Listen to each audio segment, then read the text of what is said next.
welcome everybody to a special call meeting, April 28th, 2020. Official time is 6:04. This time I need approval of the agenda. Do I have a motion for approval? So moved, Mr. Chairman. We have a motion. We have a second. Second. Mr. Kitchen, second. All in favor, aye? Aye. Ayes have it. Commissioner Ross, will you do the honors tonight on our invocation? Open the meeting up. Yes, sir, I will.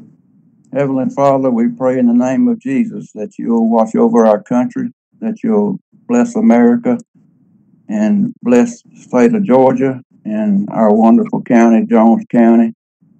We pray for all those who are stricken with this virus, and we pray that the end will be soon. We pray that we'll make the correct decisions and that they will honor you. And all these things we ask in the holy and precious name of Jesus. Amen. Amen. Thank you very much. Before we get started, if anybody tonight has any visitor, any citizen tonight has anything on the agenda that they'd like to comment on, please, if you'll chat Mr. Risner, let him know that you want to be have opportunity on this agenda items. That way he can either unmute you or go through chat. We're trying to keep the background noise down the back as much as we can. So if you have any agenda item tonight that you want to comment or speak on, or citizens' comments, either one, if you'll let Mr. Risner know through chat, that way he can recognize you at that time. We've got a new business tonight. We have insurance renewal with Jonathan Shaw, formerly Shaw Hankins. Did I see Jonathan on there? All right, and then I'll unmute Jonathan. Can you unmute yourself, or I can? Good evening.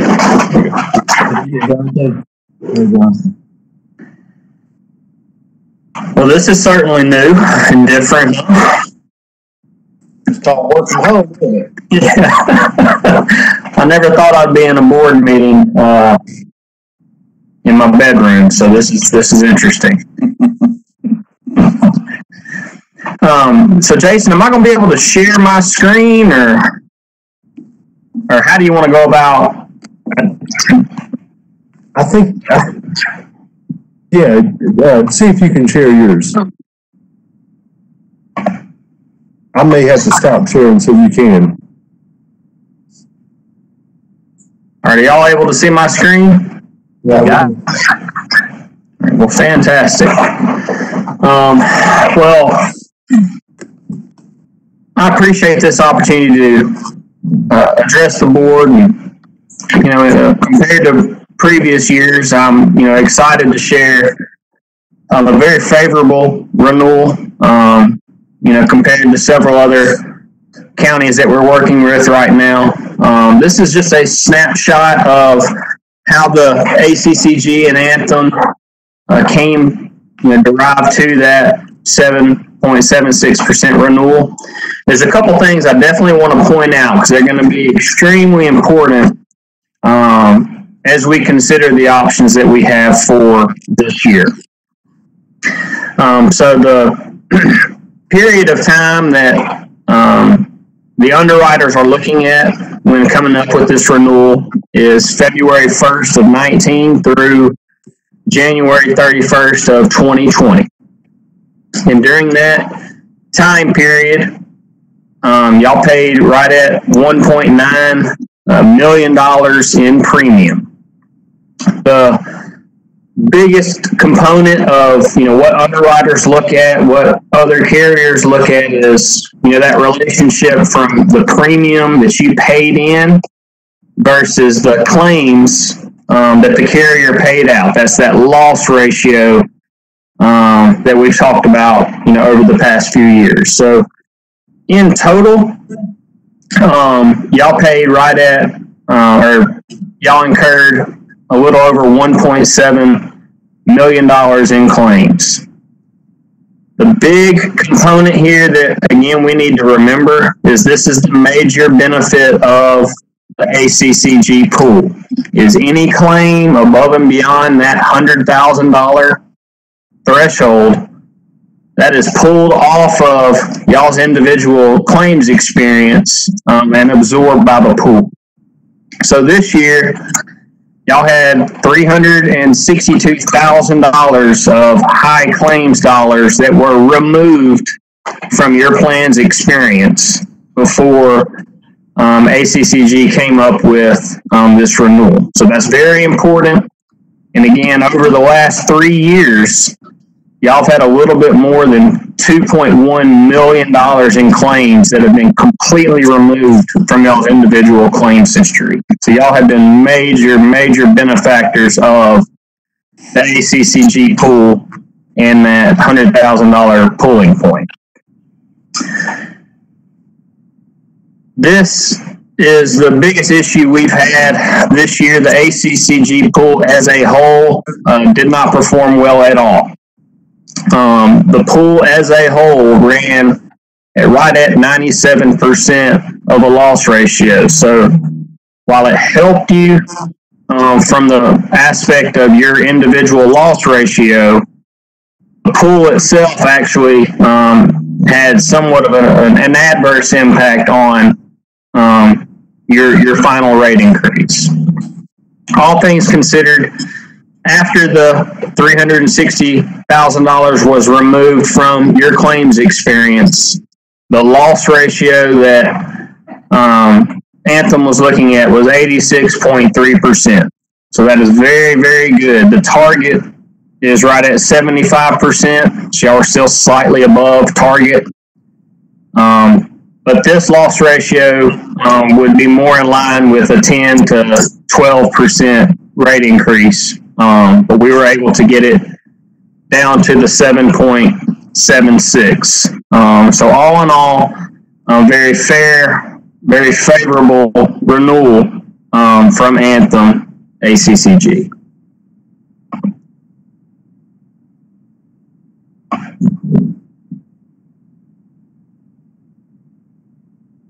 So we went through the complete proposal with Jason, with Shannon. So this is very much a streamlined version of that presentation. These were the options that really were the most realistic when considering what do we need to do for July 1st, 2020. So what I'm going to do is look at and direct you to two columns, right? So this is your Anthem current plan options. You currently offer a low plan and a high plan, or base and buy-up option to your employees. So your low plan option is this column here. And what I want to point out is, based on previous history, we already have some pretty high deductible plans. On both plans, the individual deductible is $5,000. So I say that to say there's really not much else that can be done to the plan without just completely watering down and eliminating the true benefit of, your health insurance. The primary differentiator between your low plan and buy-up plan is in the prescription drug coverage, right? So your base plan option essentially only offers coverage for your tier 1 preferred, value generic medications. So for your individuals that may be on, more expensive medications, brand name medications, those are the individuals that are buying up into the high plan option to purchase that additional coverage for your prescriptions. But I wanted to give you an idea of, if we made some what I would consider pretty drastic changes to the plan. So if we went from a traditional style base plan over to what's called a qualified high deductible health plan where you can set up a health savings account. What that means is everything that is done throughout the year is subject to that deductible. There are no co-pays on a qualified high deductible plan. So if we get a prescription, if we go to a doctor, if we urgent care, you name it, anything you have done is going to be subject to that calendar year deductible. Even with a change that dramatic, higher deductible, removing your co-pays, you're looking at right at 1% discount, 1% lower cost for your health insurance coverage. So for me, with that little bit of a variance in, what coverage you're actually giving up versus what discount you're getting on your health insurance premium, I can't in good faith recommend that as a viable option for this year. I would certainly encourage and recommend that we maintain the two plan options that we offer now through Anthem, Blue Cross Blue Shield.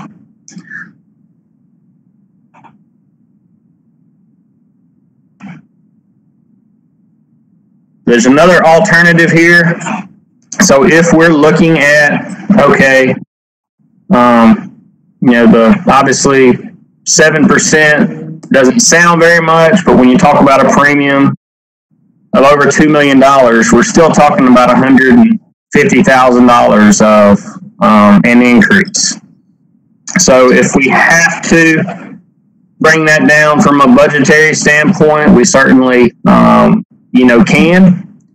But again, the only way to do that in this environment is to make some pretty drastic changes to that deductible and these other benefits. So if you wanted to continue a traditional style plan, with co-pays, with some prescription drug coverage, the only conceivable place to go is the max deductible right now that's allowed is $6,350. So that's if you had an hospitalization, inpatient, outpatient stay. The member is responsible for the first $6,350 in claims. If we made that change, that could get the proposed increase down to 1.7% or $35,000 of an increase. But again, we are giving up a lot in terms of benefits for relatively low amount of return with the renewal this low.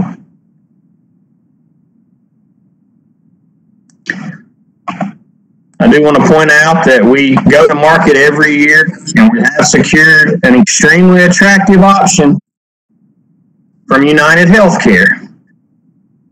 But I want to, warn everybody that if we were to leave the Anthem ACCG pool, we lose that blanket of protection that's benefited us very well, again, over the last 3 years. If we have $1 million claim, we're on the hook for that entire, $1 million claim. We don't have that $100,000 buffer of protection that we've enjoyed over the last 3+ years. So, obviously year one, it's extremely attractive. We're looking at, $72,000 savings to the fixed cost to the cost of the plan. However, the market would say that this is an artificially low rate. And I would be very fearful that, if we have another year like we've had over the last 2-3 years, we could easily see this rate increase, 30-40% at renewal. So while it's attractive year one, based on what we know with, with your claims history, with the current makeup of your group, it is not our recommendation to leave the ACCG pool at this time. until we can at least see 2 or 3 really good years, as a result of the wellness program. But I do want you to know it's there. Some counties are in position to, don't have the luxury of worrying about next year. We got to worry about this year right now, and we can, deal with next year. But if there's any way that we can absorb that as a county, as a partner for you guys, I do think long-term viability, the best face for you is within that ACCG pool right now. So that's a very high-level overview, but certainly want to open up for questions because I know I'm going over a lot very quickly here.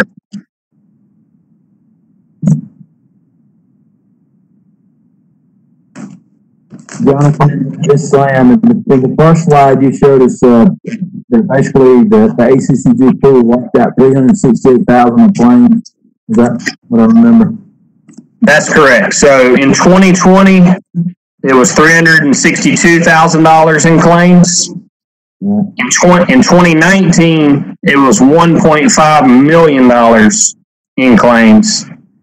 And in 2018, it was $256,000. Second question, are we still seeing, the last year we were seeing a few larger claims that was really impacting our renewals. Are we still seeing that play out in some part, or are we seeing a lot of smaller claims? We are seeing a major reduction in the amount of high claims. Right, there was really one primary driver last year, and I think that was a big variable this year as well. Well, I think I want to attribute that to Commissioner Pitts and all of us have really worked hard on the wellness programs and also on our safety programs with Charles Cook, making sure that we are being more aware, being more vigilant, watching what we're doing and paying attention so that we don't have safety issues that cause accidents and we don't have health issues that cause us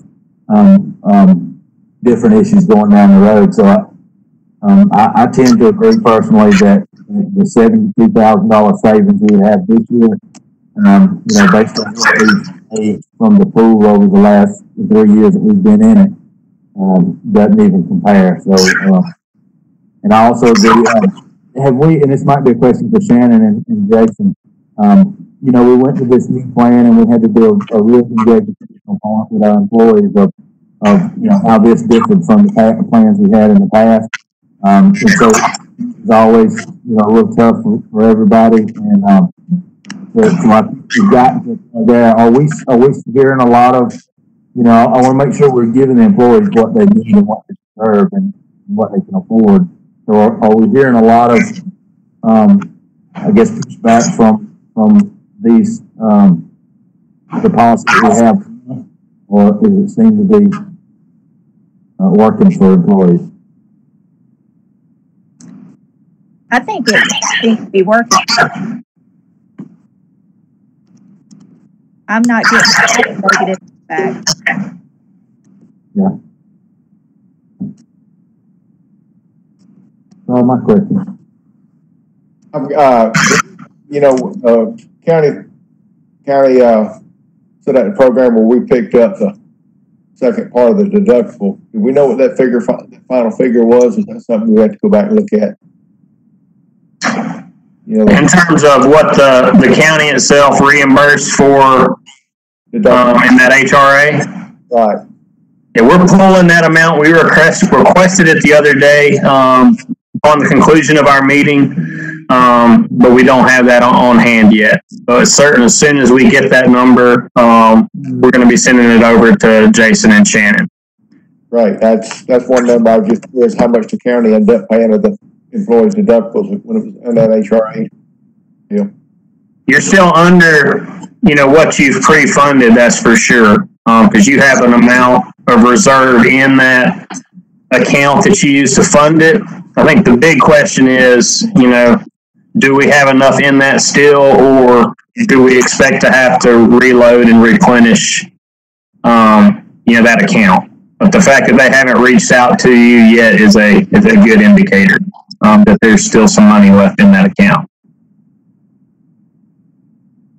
But certainly we'll get that information to you as soon as it's available.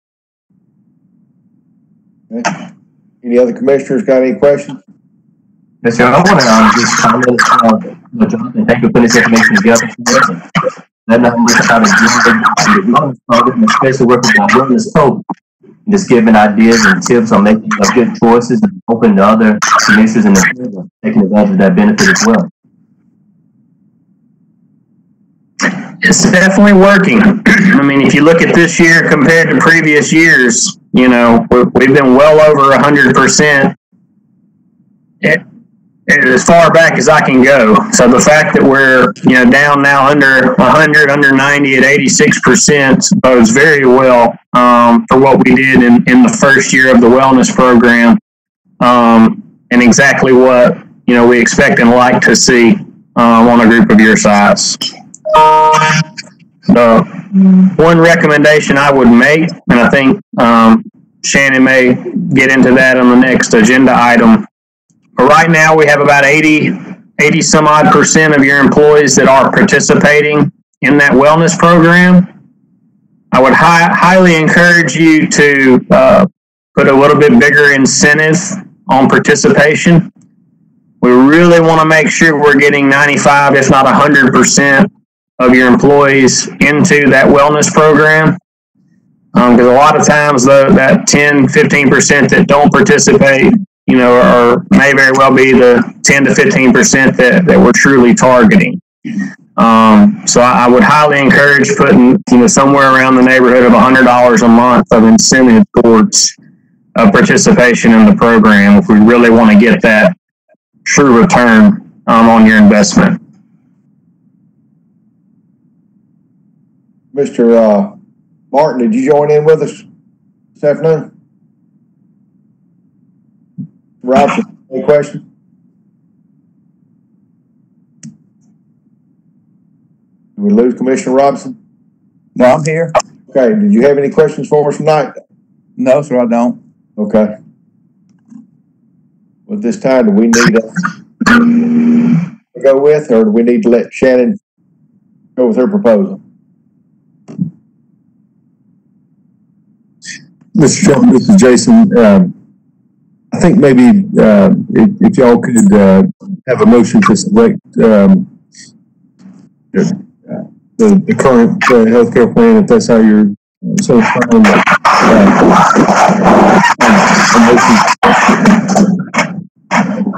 Okay. Do I have what plan the board wants to go with? Are y'all getting as much feedback as I am? There's a little static at one point. I couldn't hear the last part of it. I guess I'm getting it. I'm getting it also. Is it all I'm not sure. See, I'm not sure who that one's, who it's coming from. I've got everybody muted except the commissioners, it looks like, and Jonathan Shaw. I muted myself and could still hear it, so I don't know if it goes me out or not. It's not coming up now. I was just suggesting a motion to select, if you're so inclined to stay with the current health plan, motion to select the current healthcare plan, and also I would just ask for any guidance from y'all related to the increase in premiums for employees. Is it a situation where you want to pass that increase along to employees? I have done some looking at our financials and studying those and talking to the data. We do feel like if you're so inclined, we could find a way to absorb that increase so that rates could stay where they currently are. But that's something that I wanted to ask for y'all's direction on as well. So, whoever makes that motion, if you want to include, passing the increase along to passing a portion of the increase along to employees, or or us, looking to absorb that increase. A portion of it would fall in the current fiscal year. A portion of it would be in next fiscal year. So that's just another consideration for you guys. Yeah. Chairman, I'll make a motion that we continue with Anson BCDS in the current plan, and also that we absorb the increases and not passing on to the employees. We'll take it half out of this year's general fund and half out of next fiscal year. Yeah, Mr. Robinson, second it. Any discussion? Jason, anybody chat in on you on? I can't do anything. All right. There's no more discussion. All in favor? Aye. Anybody opposed? Ayes have it. The only other benefit that is up for discussion right now would be your dental plan. And right now you got your dental through Anthem Blue Cross Blue Shield as well, but you did get a pretty sizable increase from them. So we're looking at about a 30% increase to the rates of your dental program. So upon marketing, we have identified Emeritus as the most competitive dental carrier. We got two options within Emeritus's portfolio, but I would recommend the scenario over here on the far right. What this would do is same concept, give you a base and buy up dental plan option. But the biggest component that I think is important in this dental plan is this scenario here would actually give your employees the opportunity to go see any dentist of their choosing. The way it's structured now, you see MAC, that's max allowable charge, which essentially requires you to go see in-network providers. And I think there's only one in Jones County.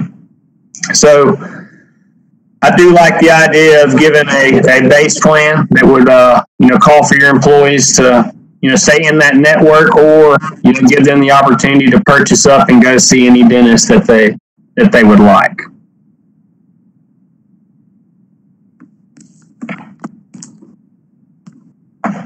Any questions for Jonathan on the dental plan? That one I'd like to know how many we are currently have that would be outside the plan, like we did with the other policy. I mean, otherwise I would say just close the right-hand column.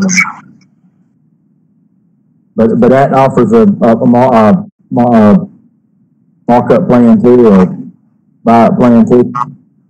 Yes, sir. So you'd be offering this plan and this plan to your employees. So the vast majority of your folks right now, almost 140 are on this low plan option, which is the structure that you've had for several years.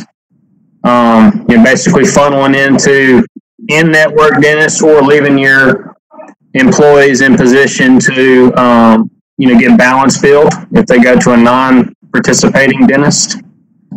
So for those that have, come across that over the last couple of years, been dealing with hundreds of dollars of balance bills at times, this does give them the opportunity to, purchase up and pay a little bit more for that high plan, again, to purchase the flexibility to go see any dentist that you want. Right. So for those on the, what was the reason given for that kind of an increase? I mean, even shopping it out and going inside the lowest, we're talking of a 20% increase. That's kind of high. Yes, sir. It's the same relationship you see in health insurance, right? It's your loss ratio. So when we pull the last 18 months of claims, the dental plan's paying out like 108% of the premium paid in. So y'all's dental plan is definitely being utilized and utilized heavily. On claims, not just routine cleaning or checkups or. No, yeah. The routine cleanings and checkups aren't what drive this. It's your major services, crowns, extractions, things of that nature. Certainly your plan's absorbed a lot of that. You want folks going and getting their cleanings. Those never drive up the plan. Okay. And again, we looked at several carriers. This is again consolidated version of what Jason, Shannon, and I went through earlier. So it was definitely full marketing. This just so happens to be the best alternative upon the marketing. Jason, y'all agree with that recommendation? I'm fine with it, Joe. Were you asking me, Sam? Yeah. I think that would be our recommendation. I think it gives, it seems to give a lot greater flexibility on choice of dentist, and I think certainly the employees use a number of different ones, and so I think that flexibility would be welcome. And again, we would need to assume the difference in the current plan if we go to Emeritus and the budget. You could if you wanted to. I think certainly the dollar amounts are a lot lower on this, and certainly not as much impact on a paycheck as the health insurance as the medical premiums, but absolutely, if the board is interested in doing that, I think we could cover this one as well. And Chuck, I do have a question for you. When it comes to medical, if I put it in place a wellness program, hopefully they have to keep the costs down. What are some measures we could take to try to keep dental costs? Yeah, so you have to encourage folks to get that annual cleaning and that preventive exam, right? That's the whole deal, is those folks that are going in, getting their annual cleanings, annual exams, cleanings twice a year, they're the ones that are less likely to need those, crowns, root canals, things of that nature. So that's just something we have to promote. From a communication standpoint, you have the dental, make sure you're at least taking advantage of that, that free cleaning twice a year. But that's a communication piece more than anything. Great question. Any other questions for Jonathan Shaw? Mr. Risner, you got anybody on chat on questions on dental?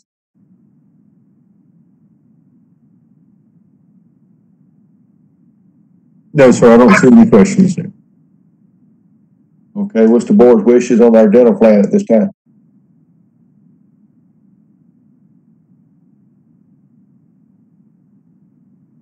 I'm making the motion with Americans, it's been represented by Jonathan, and says that we do a great job at promoting the importance of employees clean at least twice a year.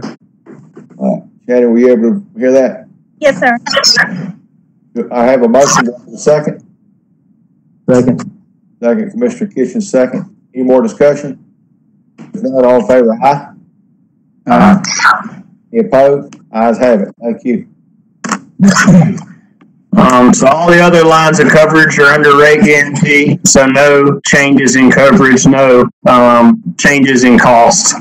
So certainly for our vision, life, disability, and Aflac products, we would just recommend to continue on at current rates and plan designs. So with that, Shannon, that's all the fun stuff I have to share this evening. So I'm not sure if you wanted to get into the wellness program or not. Okay. So I need to stop sharing. Hey, Ms. Shannon.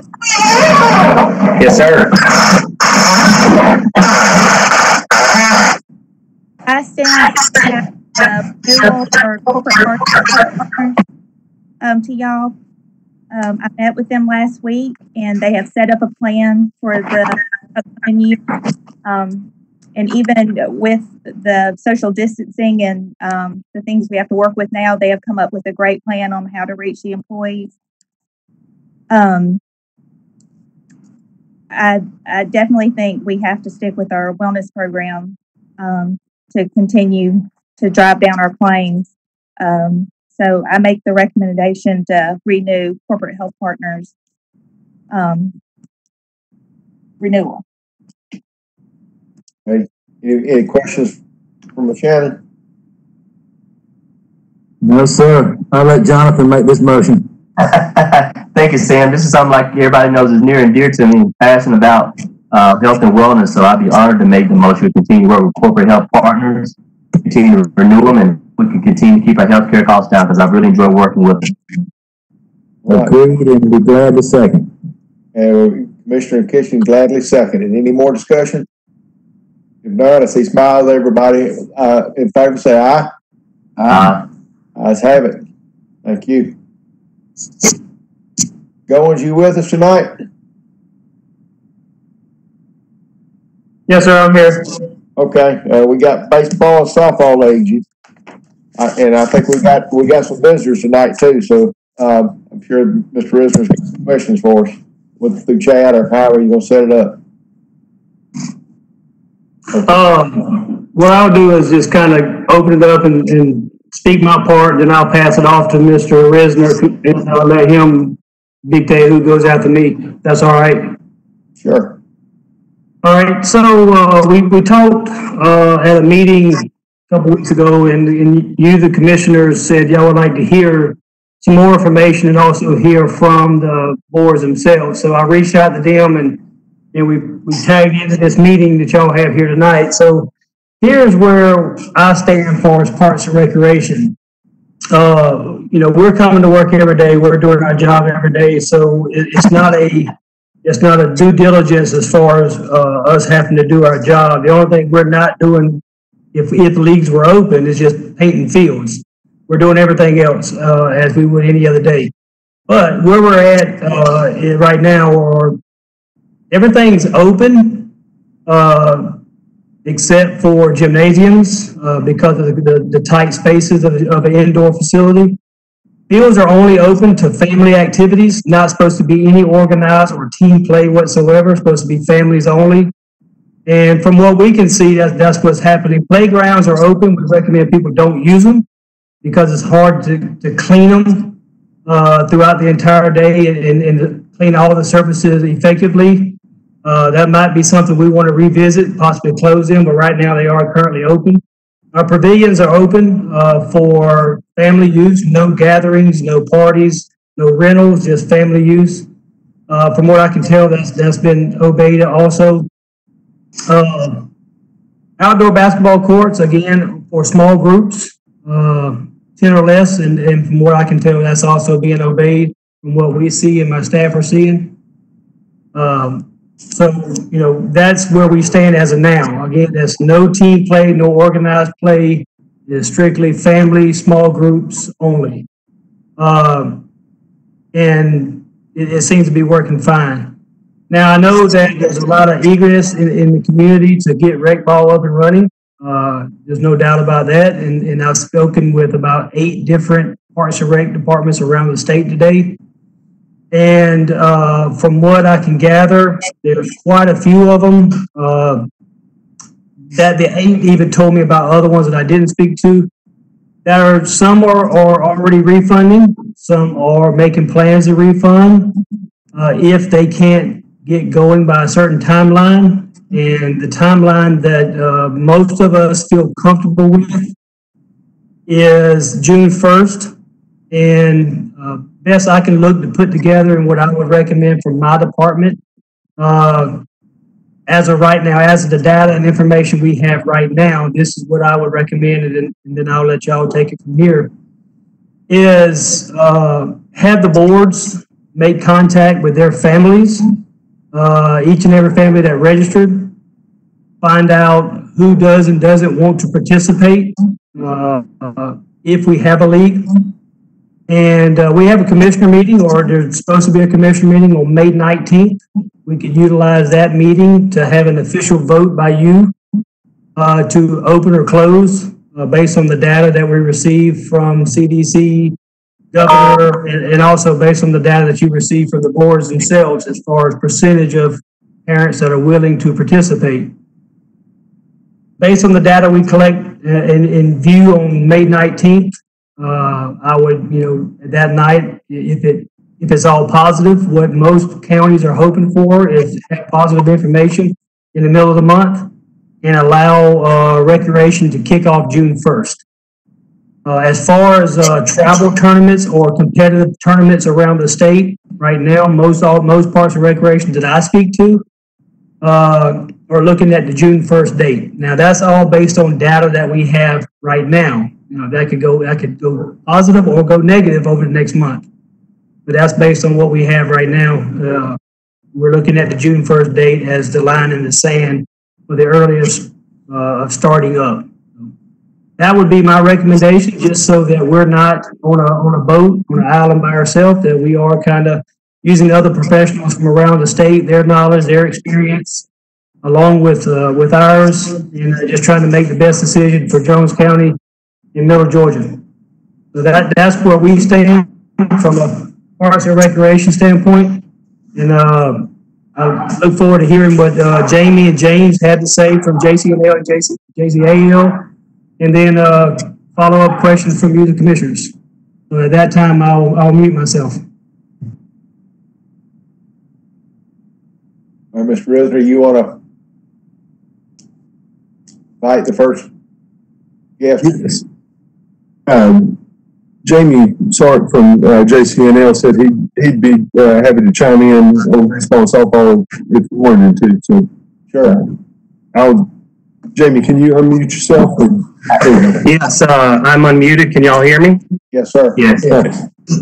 All right. So just to kind of, and I've got Blake as well with me, Kennedy representing JCNL.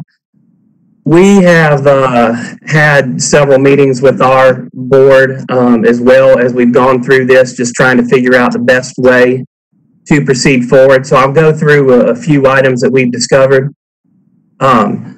The one thing we've noticed is, Dixie Youth is pressing hard for a kind of a mid-May decision so that they can continue to play All-Stars and get a few games in and then play All-Stars and stuff like that. Well, the first thing we've determined is that's just way too fast of a deadline for us. So we are willing to play as much of a season as we can this year, but most likely pretty definite we will not be able to play Dixie Youth this year because we don't want to shortchange the kids and try to cram 4 games in, pick All-Stars, and then just have the few kids get to play, the rest of the summer.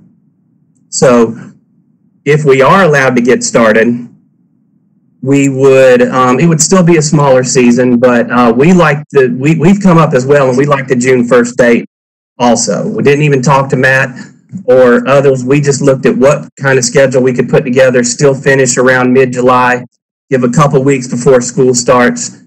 We could get 10 games in per team and have something fun that we don't normally do, like a big end of the season tournament, to make this year still feel special. But we have to be going by June 1st. So in our opinion, JCNL, it's either we're playing on June 1st or we're in a refund scenario in that situation. For JCNL, the big purchases that we've made are equipment, balls, and uniforms. Equipment will be easy to carry over into next year. Baseballs will get as many baseballs that the coaches didn't use for practice that are considered game balls back to be used for next year. The only thing that we've, fully paid for as big item are the hats, the pants, the shirts, the belts, so essentially the baseball uniform. So that would be a little bit tight for us. We're not, as far as having to give like a full refund, but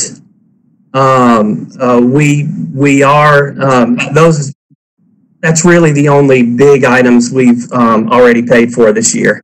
Because you remember when we shut down the day before opening day, so we were pretty much ready to go. We get started a little earlier than any county around us, by a good 3 or 4 weeks. And we play typically a minimum of 14 games. We won't even start a league without 14 games. So somewhere between 14 and 20 games is what each of the kids for JCNL get to play. So even cutting down and starting by June 1st, we're going to be able to get each kid about 10 games to play, which is still higher than a lot of other counties around us. So it's not just a kind of a washout, mediocre season. It would still be a very fun season if we're able to get started. For us, we've talked about a little bit of a relaxed head count for each of the games. We know we'll be in the middle of the summer. There'll be more families wanting to take vacations, possibly, depending on how, the virus and the information that we have by then. So relax some of the head count rules, help, borrow from each other, from the teams. If a team shows up with 7 or 8, no forfeits, anything like that, to really make it a fun season, but use that season to really seed a very fun end of the season style tournament that we haven't done in quite a few years out at JCNL. So we're pretty excited about that if we are allowed to get started. As far as contacting parents, so we have not proactively reached out and gave a vote yes or no for if you want to play or not. We don't feel that that's the right approach. We feel that we need to have as much information as possible, which is what I'm hoping to gather from this meeting. And if we can all at least shoot for a date, knowing that we might get a no-go decision later, if we can all agree that June 1st is a good date, then I have something that we feel comfortable reaching out and seeing where to go. Number one, starting to make sure all of our coaches are good, and then going on to the parents. But we feel a little bit different communication is in order, which is more of we are starting on this date, let everyone know, and we will let you know if anything changes. And then just kind of see if we receive the negative feedback from there. We feel it'll be kind of a free-for-all if we put out just a vote yes or no, and there's no telling what all is going to come back from that. So it's really for JCNL, since we've already bought all the uniforms, we've selected all the teams, everything is balanced. If for us, at this point, we really feel it's kind of like an all or nothing in most every league that we have. We have 2 leagues, Wii Ball and Boys of Summer, where we can be a little more flexible. Wii Ball, you don't really need a full team to play because it's a very instructional league. It's learning how to hit, run to first, and field a ball. That's what's happening in that league. And that's the only league in JCNL that we've had any concern from the parents about starting up and playing, and we think that has to do with the age. 3 and 4-year-olds, they haven't been involved in a lot of school yet. Maybe immune systems are lower is what parents are thinking. I don't know. But the overwhelming calls that everyone on the board has received so far has been about everybody wants to play. So that's really where we've been sitting and what, kind of the plans we've been putting in place. If we do end up in a refund scenario, we would have to refund everything except at least most of the uniform. We do have enough money in reserve that we could refund some of the uniform back, but we have not figured that number up yet. So at a minimum, we'd have to take about $40 off of the entry fee, the registration fee that everyone's paid, and we could refund everything else. And the only way that works for us is actually setting up some events in the evening and people coming back and getting a check from us. That's the way that process would work if it comes to it. So that's kind of our thoughts from JCNL, and I'll let Blake, you can just nod your head. I can see you on my screen. Did I miss anything or need to add anything else? I think you hit all the points we've talked about in our meeting so far. Okay. All right. That's kind of our thoughts, and willing to have any discussion if anybody has any questions on any of that. We definitely want to thank y'all for everything you do for these children, because it's an important part of our community. You know, the future of our community is what y'all, you have in your hands right now, and I've been there and done that, enjoyed it, my time in the Little League. You got to smile on your face and enjoy every minute of it, because yes, sir. We'll never forget. But we thank you very much. Anybody else? Mr. Chairman, I think we've got James from Jones County American League on the call as well. I'm going to unmute him. He may have some thoughts to share as well. James, are you there?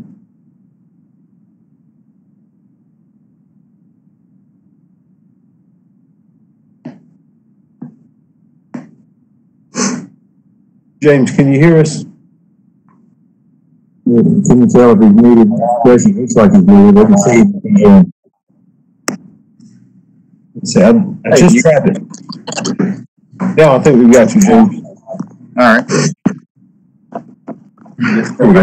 So if you guys can hear me all right, I think, echoing a lot of what Jamie said, to be honest with you, I mean, we've had a lot of the same meetings where, everybody's asking when's the date we're going to start, and we've definitely been communicating that we're doing the best that we can. We're eager to start the season, and our board's definitely dedicated to making sure that we have a season, if at all possible. I know USSSA has issued a statement that they will allow the season to run through August 31st. So we've got the leeway of time if we've got the parents that are willing to play. After some guidance from Matt, I think a few days ago, we did reach out to the coaches and just have them kind of take a straw poll with their parents, who's going to play and who's not. And, I've seen of the responses that I've gotten around 70% where we've got people that do want to play. A lot of them are really excited to get started. And then you've got some that, are saying, what about a refund? And we've discussed that a lot as well, because like JCNL, we have purchased uniforms, and we're around the same number. It's around $35 or $40 that we would have to pull off of the registration as a refund. And we discussed, do we offer some sort of incentive for returning for next year if they're not getting a full refund this year?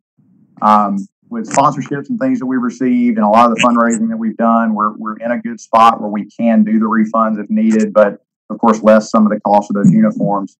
I've got Danny, who's on the call with me. He's working on updating a game schedule for us to see what a system or what a season would look like if we started, right after June 1st.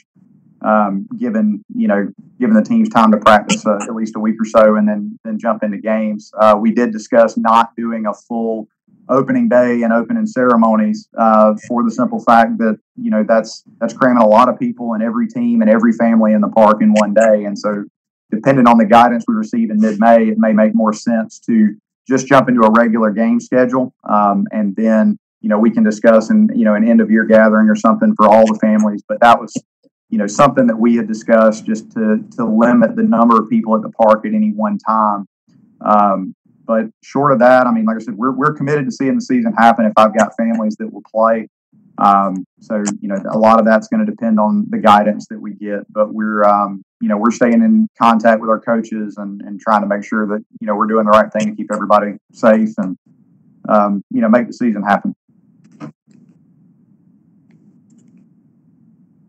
Thank you. Thank y'all. Thank you very much. Thank you for what you do also. Yes, sir. We enjoy it. You guys back? Jason, I chime back in real quick. I know there's a couple other people that's on the call, probably from the church league or maybe even from the community that have interest in travel sports. I want to say that my recommendation would also be that church league or any other travel league or whatever falls in these same guidelines. If we're not open for rec ball, then I don't feel professionally that we should be open for any other activity as well. So in my recommendation, we kind of follow suit with everything until we figure out what we're doing for our youth and our recreation sports. Any questions from the board? Question, Chairman. I want to thank each one of those board for timing in this evening and giving us their thoughts and opinions and what we hear from the families in our community. So I want to tell them thank you so much for their input. Okay. Mr. Kitchens, you had something? Yeah, I agree with Commissioner Pitts. I echo that too, that I appreciate their time and effort going through all of it. And it's really a tough time for all of us right now trying to figure out, what's the best thing to do. And I know for this board, all of us, it's, safety is the first thing that we think about. And I know the coaches and boards are the same way. I agree with Jamie 100%. I don't know that, at this point in the game, no pun intended, Dixie Youth is probably out because it would be hard to follow their guidelines and still have a freedom to have the season to be able to give the kids, a fun season, and not be restricted by so many things. I've been talking to Matt a good bit about it and talking to other leagues around the county, bordering counties, and just folks I know too that are with travel ball and Dixie Youth. And I think the consensus is June 1st is the earliest that people could start, but it's also the latest that they want to try to plan, to have any kind of season at all. So I think, Matt, your recommendation of June 1st is probably spot on. For us, I think the commission is, and James said it, that he felt like he had about 70% of his folks, and everybody I've talked to, I won't say everybody, I would say 70, 80, 90% of them want to play, but they want to know how are we going to play and are we going to be safe enough to play. That there's still that fear factor out there. So I think for us, or for me, I want the kids to have a season. I know they want to play, and I want you guys to be able to have a season for them. But we also all want to be safe about it and make sure that we're not putting anybody in any undue risk. I want to be real clear that just like Governor Kent, we're not saying that if we open the ball leagues or we open the facilities that people have got to play. I don't even want to know that we would ever say, if you don't play, you don't get a refund, or if we open it up and you don't get that kind of thing. I don't want that to be the choice for them. I want it to be their choice of what's best for them. I think that's what we all need to do during this time right now, and because all we would do, just like the governor, would be to allow the games to happen, not require anything to happen. So safety is our number one concern. With that, I don't think there's any way we could approve or should approve opening up without the criteria that we could relay to the parents and to the coaches and everybody involved. Here's what we would do to at least adhere to that social distancing that is everybody's is talking about. Our games are going to look different. They're going to definitely look different of how. I don't see us being able to congregate in a dugout or on a set of stands or any of that kind of stuff. We're going to have to figure out how to get the kids on and off the field. In the field's one thing, up the bat, separate them so that they can get up the bat. All the little things that will need to be worked out so that we can relay that to the parents and the players, coaches, and everybody that we're taking this seriously and we're figuring out how to do it so that we can play a game. So that's the toughest part to me. But I would like to know, it does us no good to say, yes, we're going to open up for fields to have a season if 40% of the people are going to play, because we don't have enough people to have a season. So I know it's kind of a chicken and egg thing, but I think for us, I personally, I think we need to know, are we going to have 70% of the people that want to play? Before we say, if not, then we don't open until football season. We're good. That's just where I stand on it. But all in all, I want to see the season happen because everybody I've talked to, their kids are chomping at the bit to get out and play. And we got to get back to some kind of normalcy. We just got to be safe about it. Anyone? Yes, sir. I got one more thing. Commissioner Kitchen, you mentioned something about how would play look?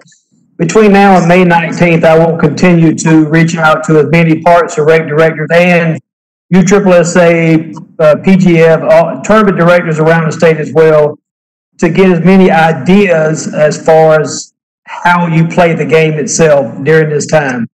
So on the May 19th meeting, I'll have many different options of what it would look like as far as the field structure and dugout structure and so on and so on. I'll have those options for us at that meeting.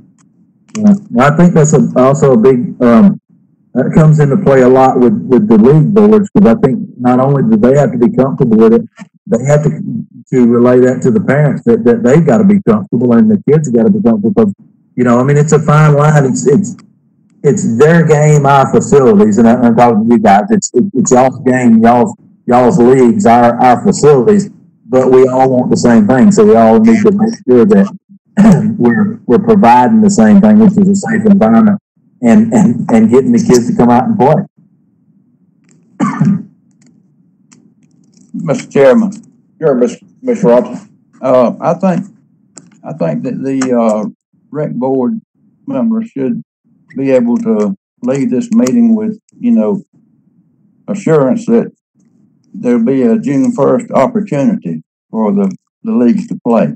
Nobody has ever forced anybody to play on our facilities, and they won't be forced this time. And we're forgetting all about the parents, and the parents can certainly take care of their children and the safety of their children, and it'd be completely up to the parents whether or not they decide to partake of the opportunity. But I think the board members need to have that date, you know, that they can take back to their teams and parents of June the 1st. Thank you, Mr. Robinson. Well, the 19th, we'll get Shannon to go ahead and put this on the agenda. Be the first thing on the agenda, I'm sure, because I don't think we've got anything else. That way we can, the board can make that decision at that point, which direction we're going. Again, all the volunteers, everybody that mentored these youth to make them, you know, like I said, we can't thank you enough. It's just something you'll look back on the rest of your life, and you'll have kids coming to you from now on that'll call you coach, or remember when I coached you, and I still have it today. Not that I'm old by any means. I still get people coming to me telling me that, you remember you coached me in T-ball, and I'm thinking, I'm glad you got a good memory, because I sure can't remember all of you. We thank each and every one of y'all very much. Anything else? Mm-hmm. Mr. Whitaker, we got anybody else on line wanting to speak? No, sir. I don't see anything in the chat. All right. All right, Matt. We need anything? You need anything else out of us tonight? No, sir. I just want to thank Jamie and James for continuing to communicate with me, and we'll continue to talk multiple times over the next couple of weeks, and we hope to have a really solid game plan May 19th, and just continue to pray for our Jones County and the state of Georgia, and hopefully that we move in a positive direction, and so that we can get these kids on the field. Ashley, you need something? I was fixing to ask the same thing, Chairman. We need a woman to weigh in. I saw it pop up. Are we missing something, or you need a motion out of us for that? No, y'all are good. We can, do a motion to table until to postpone. We're not tabling it, to postpone until that next meeting. Right, May 19th. Yeah. Chairman, I make a motion that we postpone the decision till May the 19th on the recreation leagues to hold a baseball, softball season, with the intent that the desires of the board to find a way to make it happen so the kids can have a season. All right, I've got a motion. Do I have a second? Second. All right, any more discussion? None, all in favor, aye? Aye. Ayes have it. Thank you. Thank you, Ms. Brody. Thank you. All right, department heads. Don, I seen you up there. Been quiet tonight. Can you hear me? Yes, sir. Yes, sir. Okay. Yeah, I've got three things that I just want to address. I think Matt chimed in just a second ago about the kids and the recreation and stuff like that. Everything scares me about this virus things, but just rest assured that the parents push the social distancing and people washing their hands and stuff like that. That's all I ask for. If anybody asks my opinion, but I just wanted to put that in there. PPE, we're still experiencing a slow take of PPE from the state, Department of Public Health, and GEMA and FEMA. I think everybody knows that. Don't be fooled by people saying that there's plenty in the stockpile. The stockpiles are empty at this time. They get a little here, a little there. The only thing that we're in trouble getting right now is gowns. The courthouse has asked for some gowns when they start. I've ordered time and time again, but I just got a letter from the state yesterday, but we will not be receiving any until they get the first gowns that come in will be going to the health facilities. Other than that, we've got gloves there, we've got shields, we've got face masks, all that kind of stuff. We're good on that end. I activated the National Guard again this morning to visit our healthcare facilities, 3 facilities, and this will be the second go around for them. It was very positive. The Nelsons have called me, reference the National Guard has said that they were great, and anyway, they'll be visiting them again this week. So I'm excited for them for them to be positive about that. The last thing, which was important, and probably everybody heard it from time to time, the last meeting, I think one of our citizens had asked a question about the alert system, the tornado siren out at Station 5 on Green Settlement Road. It was getting repaired. While we had the technician in, he was from Eastman, and while I had him here, I had him tweak everything that we've got in the county. We tweaked them so much that we tweaked it so sensitive that you could key up a mic in a patrol car or a fire truck and the siren would go off. So we had to redo them again. Actually got an action plan. They are functional, very functional now, and are working. I just got a plan to update all of them in the next few years. Just a slow update where it doesn't take all at one time. But we do have some age sirens out there, and but you can rest assured I'm 100% sure that they are functional now, and I'm glad for that. If there's anybody out there that was, we had multiple calls of the sirens going off, and I apologize for that. We had a few bumps down in Attic and 49 and out at Green Settlement.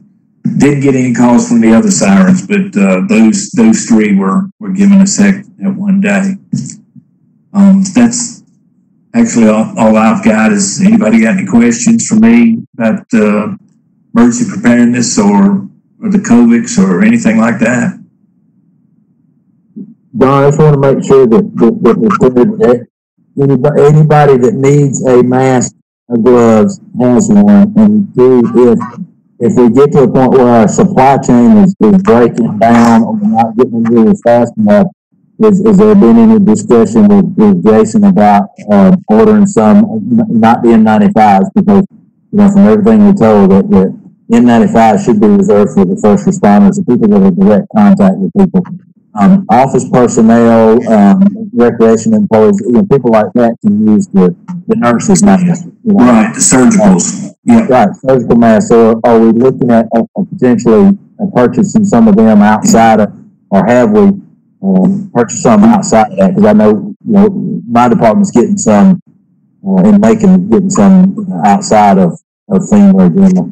Right, we actually got, we ordered from outside,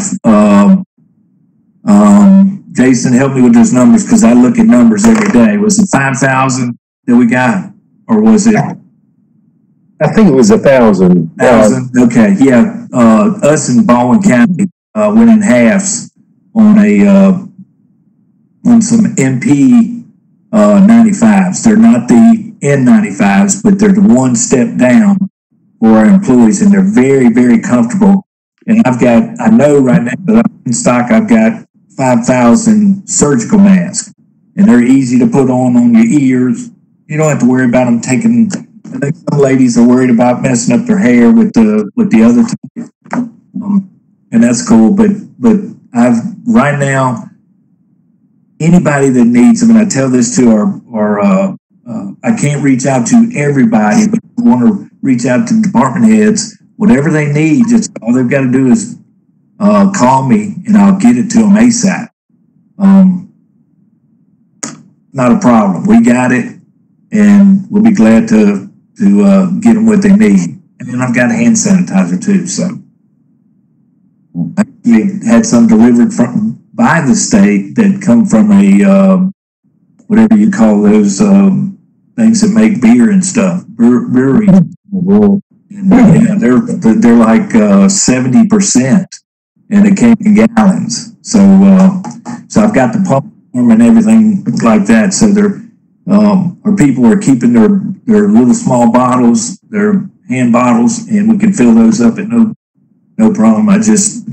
The department heads just got to call me and let me know if they're fixing to give out or giving out. Be glad to run them some.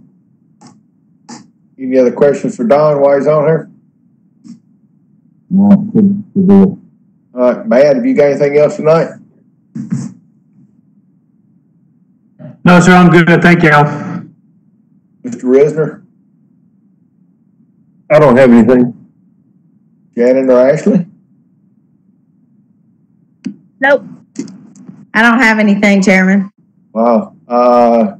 Citizen comments. Anybody on citizen comments, Jason? I don't have anything in the chat. Let's see. I did get one question here from Debbie. She asked, "What about the $100 employee wellness incentive that Jonathan Shaw mentioned?" And she said she was just had a question about that. Debbie, if you can hear me, I'm going to unmute you and you can ask and be happy to elaborate on that. Okay. Debbie, can you hear me? I can hear you. Can you hear me? Yes, I can. Yeah, it was when Mr. Shaw was talking about that. He said something about increasing the incentive for employees to try to get to that 95%. So I didn't know, I was confused about that. I didn't know you were doing that. That was something that we instituted last year during this time as we selected the health plan and basically what that does is if employees meet a list of criteria, then they're eligible to receive. We chop the year into halves, and so around Christmas time, if they've met all of their wellness goals between July 1 and Christmas, then they get $100 at that time, and then in the next month or so, as we come up on open enrollment, we'll again evaluate who has met their goals, and those people will be eligible to receive an additional $100. So there's that, and then you also get a $25. Shannon, correct me. I think it's a $25 per pay period incentive for participating in the run. It's $25 off of your health insurance premium. That's right.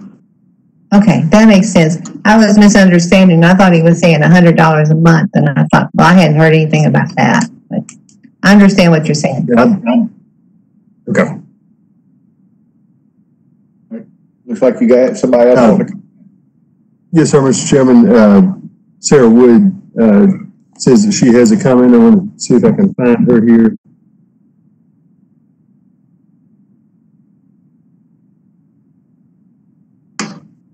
Hi. Okay.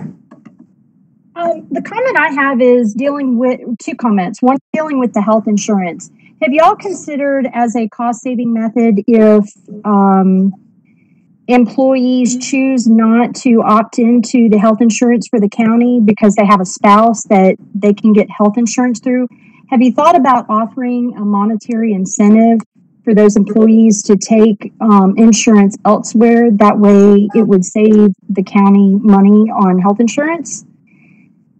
And then my second comment is, as it relates to the baseball and the softball,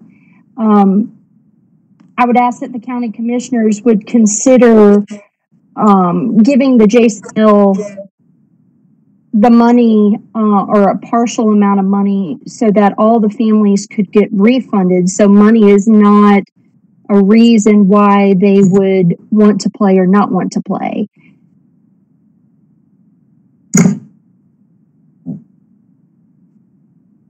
Chairman, I'll comment on the second one.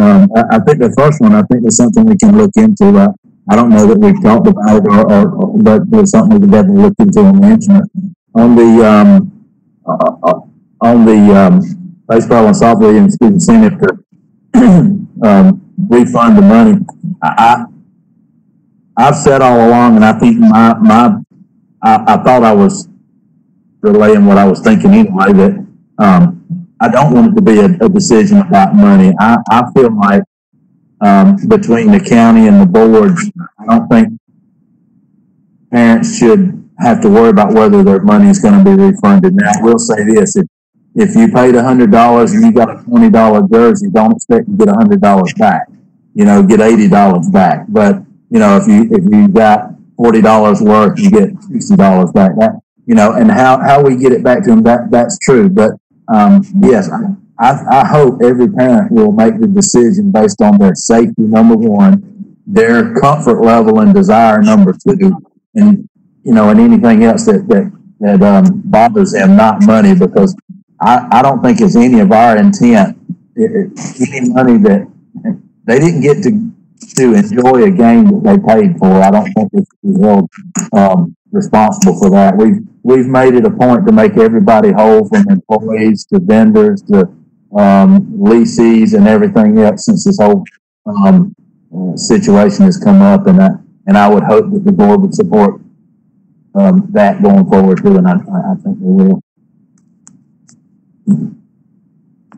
Thank you, Ms. Wood. We appreciate your comments.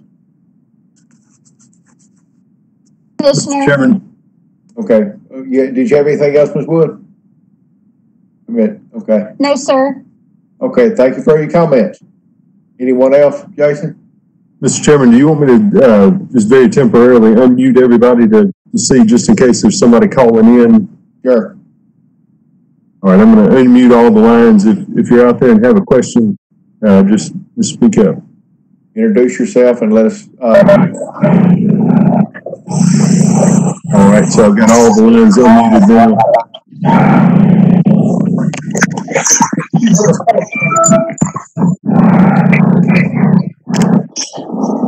Of course, this comes. Mr. Chairman, Mr. Chairman, I don't hear anybody. I'm going to repeat all the lines and then I'll unmute the commission.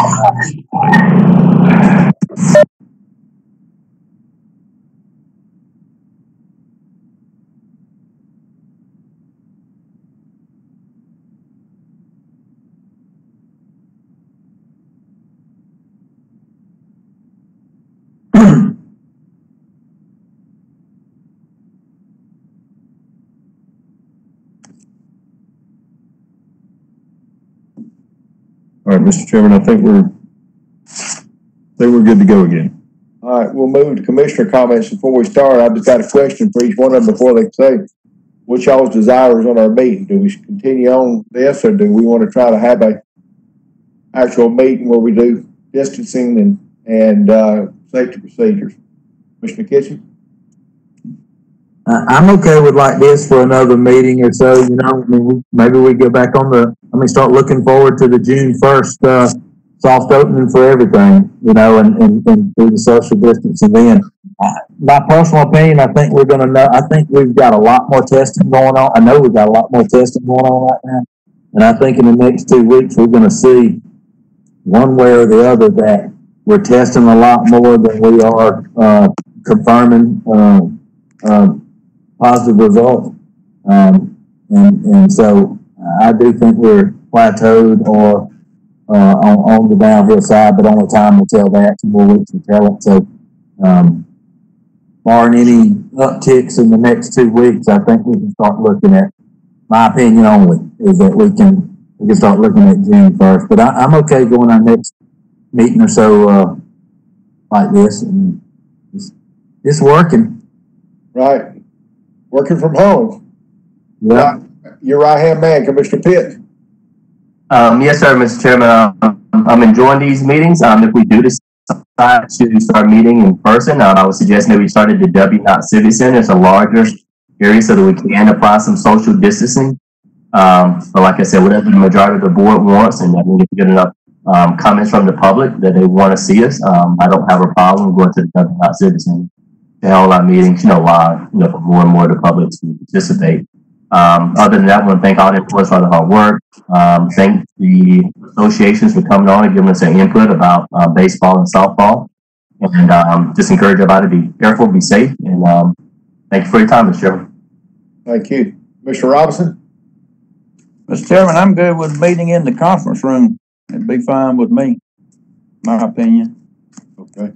I'll get in touch with Commissioner Martin, and we'll figure out what direction we're going to go at that time. Anything else, Commissioner Robinson? Yeah. Sir, I didn't hear you. Have you got anything else, Commissioner Robinson? No, sir, I don't. All right. We've already got citizens' comments. Commissioner Pitts? All right. If there's nothing else, everybody make the motion. We adjourn for the evening. Second.